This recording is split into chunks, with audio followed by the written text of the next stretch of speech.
Howdy friends, Bevin Cohen here, and it is autumn at Small House Farm, and that means it is time for us to be bringing in the seeds, getting them dried out, getting them processed, getting them ready for storage for the winter. So I thought this would be a cool time to bring out the old drying rack, and I can show you some of the stuff that we got dried. In particular today, we're going to talk about beans, but you will see there's a lot of different stuff going on here. We've got some herbs, we've got some flowers, we got all sorts of different plants in tubs, on screens, screens on screens. Lots of different things going on here. But again, we're talking about beans, and we're gonna start with possibly the biggest bean I've ever seen. Look at this, jumbo guys here. Now this is a bean that we got from our friend Pam Quackenbush, local seed librarian, total seed hero really. She shared these seeds with us. This is early riser, and it gets its name because, well, it's an early riser. This bean will be up and producing sometimes 2 weeks before any of the other pole beans that we grow. So nice pole variety here. What's interesting about it is I've seen this bean listed under a number of different names. It's also commonly known as the Northeaster bean. I've also seen it as Quintus. That's a modern one. They're using the Quintus bean, but early riser seems to be the oldest version of it. In Italy, they call this bean piatelli. It's a Tuscan bean. It's a Romano style shape. As you can see how it's nice, a flat pod like this. But these things are jumbo, and even at this big size, you might think that they're gonna be tough, but they're not. They are delicious. You chop them up, eat them as fresh green beans. They got big, flat, white seeds in them. This one, absolute winner. And we've got a limited supply. So when this video goes out, these seeds are all getting listed on the Small House Farm website. So limited supply of these beans, act fast, they're gonna go quick. We had them last year, they sold out within the first week of listing them. Next down, we've got the Odawa bean. Now this has kind of become a classic here at Small House. We've been growing this little guy for a number of years now.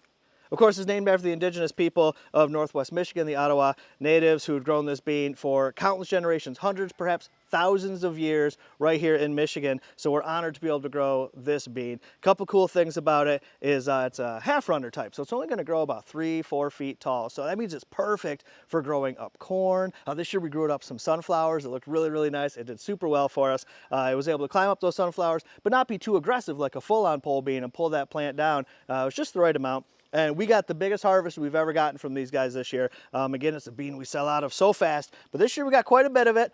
So we're excited to share that with everybody. The Odawa bean, absolutely beautiful. It kind of looks a lot like the Hidasta shield bean that you might be familiar with, but that bean is a full-on pole. It's gonna grow 6, 8, 10 feet, whereas the Odawa, like I said, a little bit shorter, so we could grow it up little trellises, whatever you like. Sunflowers is, of course, a winner. Next down the list, oh yeah, we have got Grandma Roberts purple pole bean. We've been growing purple pole beans, oh my gosh, long time. I bet 8 years or something we've been growing this guy on and off. And well, as the name implies, purple pods. Of course, as it dries down, it loses a little bit of color. You eat it as a fresh green bean, and when you cook it, of course, it loses its purple color. So they're like magic beans, changing colors and all that sort of stuff. This is a good one. This came from, well, a lady named Grandma Roberts from East Tennessee. She's been growing it down in her holler since the 1800s. And man, even bringing it up from Tennessee, it grows great for us here in Michigan. We grew it up the new trellis that we built this year. It looked real cool. It was real productive. Kids love these for picking and snacking. Next down the line, okay, this one's brand new for us. This is a new bean to the Small House Farm garden. This is the Coco de Belle Ile. And we got these seeds a few years ago from our friend Terry from Canada. And she shared these seeds with us, and we had not had an opportunity to grow them until just last year. And the beans kind of struggled because it was older seed. Well, we got a little bit of seed from that, and we saved those and we grew them again this year, and it came out like gangbusters, and it did so good for us. Coco de Belle Ile. So this is funny for me, since we got the seeds from a Canadian friend, and she brought them here and shared them with us in Michigan, and the name was Belle Ile. I was thinking about the Belle Ile down near Detroit is where I thought maybe this bean had come from. Turns out that's not the case. With a little bit of research, I discovered that Belle Ile is actually a place in the northwest of France. It's an island out there, Belle Ile meaning beautiful island, and it's an island from France. So Coco de Belle Ile actually translates to coconut of the beautiful island. Funny name, beautiful pattern on these guys, shorter little pods. Now this is going to be a dry bean, so you're going to allow it to mature so you can gather the seeds for soups and baked beans and all that kind of fun stuff. Really cool, really fun one, and this is the first year we're going to offer it, so that's pretty cool. I'm excited to be able to share this bean with all of my seedy friends. What do we got next? Okay, this is one that you might know if you've been around the small house world for a while. This little beauty right here. Oh yeah. This is the Anakin Kavillii Giant. This is a super special seed that we've been growing for a very long time and is named after our wonderful son, Anakin. There's a real cool story that goes with this. I shared the story in my first book, actually, From Our Seeds and Their Keepers. We talked about the Anakin bean, and it is a very unique variety. You're not going to probably find this most any other place except for here. So Anakin Kavillii Giant. Giant because it's a very large seed. Anakin after our son. And then Kavillii is the name of the village in the Republic of Georgia where the seeds first came from. There they didn't really have a name for it as it made its way here. Woo! It was named in honor of our son. And oh my gosh, they are just absolutely beautiful.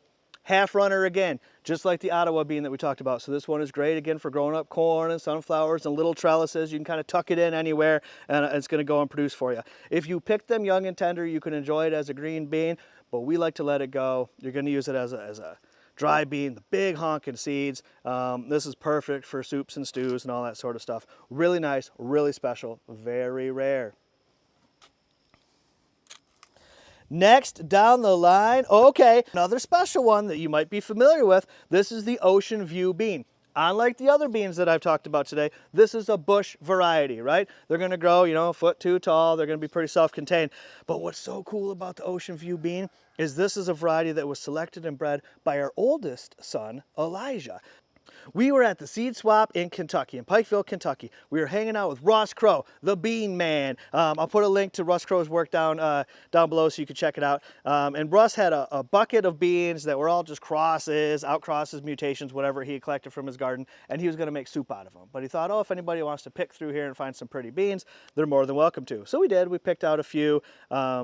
Some cool beans out of this bucket, and we brought them home and we grew them. And they all kind of course, produced something a little bit different. But some of the plants were these big, robust, incredible bush beans with these beautiful, beautiful seeds. And Elijah, our oldest son, loved them so much, they said, let's save these particular seeds and let's try to grow them again next year to see if we can get this pattern to repeat. So we did. And it did. After a couple years of growing, it seemed to stabilize itself out, and it was a very productive, very beautiful bush bean that Elijah named Ocean View. As you can kind of see from the pattern on the seed here, we thought, you know, it kind of looks like the waves of the ocean lapping up on the beach. And so that was a pretty clever name, I thought. And so we've been growing it ever since. And again, this is not a bean you're going to find very many places. And it's one that we sell out of every single year. So Ocean View beans, you got to get them, you got to grow them, and you got to act fast. And you'll see here, we've got this other beautiful bean, another Italian variety. We actually got these seeds from Mr. Russell Crowe. He shared them with us a couple years ago. We had a chance to grow them out this year, and I'm so happy that we did. So this is known as Emelia's Italian bean, and it was brought to North America by a young lady named Emelia in 1911. She brought it here. She actually brought it into Canada first, and eventually it's made its way into the States, and we got to grow it, and like I said, it is fantastic. It's a pole variety. Super rambunctious, grows incredibly long vines, crazy productive, and they eat it as a green bean most traditionally, although the seeds kind of resemble like a cranberry bean or a horticultural bean, so I'm going to believe that these would certainly work as a dried bean as well in soups and such, but we enjoyed them as green beans. They were fantastic. They've got a classic pattern on them that I see in a lot of Italian green beans, actually. Really, really nice. Emelia's Italian. It's our first time offering it this year, so act fast. Like I said, we got some other things on the drying rack. We're not going to dig into that today. We got a lot of herbs drying. What do we got? I see some yarrow, some hops, that sort of stuff. Now, we don't really sell herbs directly as products on our website or anything like that, but you can experience the wonder of the herbal harvest by shopping through our herbal products that we offer. The teas, tinctures, salves, that sort of thing, all incorporate herbs from our farm. And we've also got an herb co-op where folks can buy herbs in bulk, by the ounce. Now that's available only through members of our Patreon. You can find a link for that down below as well if you want to check that out. I highly recommend it. Very cool stuff. Some groovy perks, most certainly. What else we got here? I got some marigolds. We grew some awesome marigolds this year.